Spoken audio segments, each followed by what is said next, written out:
നാട്ടിൽ വിഹരിക്കുന്ന കടുവയെ പിടികൂടാത്തതിനെതിരെ വ്യാപക പ്രതിഷേധം. കണ്ണൂർ അടക്കാത്തോട്ടിൽ റബ്ബർ തോട്ടത്തിലെ ചതുപ്പിൽ ഇന്നലെ പകൽ മുഴുവൻ കിടന്ന കടുവയെ മയക്കുവെടിവെച്ച് പിടികൂടാൻ ശ്രമിച്ചെങ്കിലും പരാജയപ്പെട്ടിരുന്നു.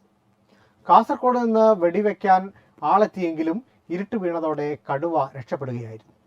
തുടർന്നാണ് നാട്ടുകാർ രോഷാകുലരായത്. DFO ഉൾപ്പെടെയുള്ള വനം വകുപ്പ് ഉദ്യോഗസ്ഥരെ തടഞ്ഞു പ്രതിഷേധിച്ച നാട്ടുകാർ പ്രദേശം നേരിടുന്ന ഭീതിയുടെ അവസ്ഥ തുറന്നുകാട്ടി.